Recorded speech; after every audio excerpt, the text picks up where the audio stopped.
ఇప్పుడు మీ టర్న్. ఎందుకు? తప్పదు.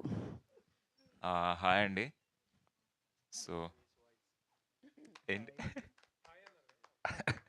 హలో అండి. సో మూవీ చాలా మంచిగొచ్చింది. నేను గూడా చాలా ప్లెజెంట్‌గా సర్ప్రైజ్ అయ్యా. ఎందుకంటే నాకు గూడా తెలీదు గదా! చేస్తున్నప్పుడు ఎంత లాస్ట్ విజన్ ఎట్లుంటదో. Production design wise, direction wise, whole the story flow అయ్యేది. చాలా గ్రాండ్‌గా అనిపిచ్చింది. ఒక చిన్న సినిమా ఇంత మంచిగా ప్రొడక్షన్ డిజైన్‌తో ఇంత గ్రాండ్‌గా ప్రెజెంట్ జేయడం చాలా రేర్‌గా జరుగుతుంటది. ఇట్లాంటి సినిమాలు అందరూ చూసి ఎంకరేజ్ చేస్తే ఇట్లాంటి సినిమాలు ఇంకా వస్తాయి. ఫ్రెష్ కంటెంట్, చాలా ఫ్రెష్ కాంటెంట్ ఇది. And thanks to our producers for giving Murali గారు ఎవ్రీథింగ్ హీ వాంటెడ్. ఆయన ఎప్పుడు చెప్తుంటాడు, నాకు ఏది కావాలన్నా ఇచ్చారు అని. So that's a great thing. So please అందరూ చూడండి, ఎంకరేజ్ చేయండి, అందరికీ చెప్పండి. జనాలు ఇప్పుడిప్పుడే పికప్ అవుతుంది. సో మీరే మీడియా వాళ్ళు పుష్ చేసి దీన్ని అందరికీ తెలిసేలా చేయండి. Thank you. Thank you Vamsi గారు. Thank you so much. ఇప్పుడు సీరియస్గా ఒక మాట.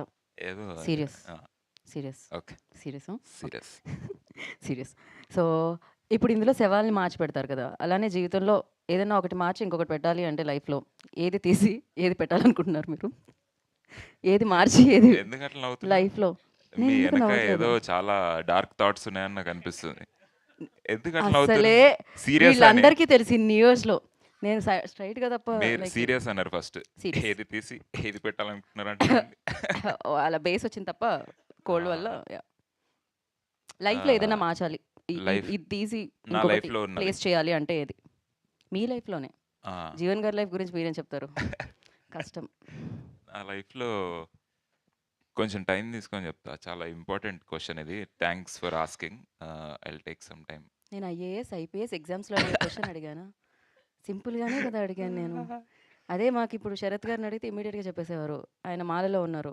సో ఆయనకి నేను అడిగిన క్వశ్చన్ తెలియదు. ఆయన ఎప్పుడు ఫోటో ఓకే, ముందుకి ఇంకో ఇద్దరిని రమ్మంటే ఫోటో తీసుకుని నా పని అయిపోతుంది కదా అనుకుంటున్నారు. ఆయన సీరియస్గా కనిపిస్తారు కానీ ఈజ్ వెరీ గుడ్ పర్సన్ అనమాట. సో థ్యాంక్ యూ వంశీ గారు, థ్యాంక్ యూ సో మచ్.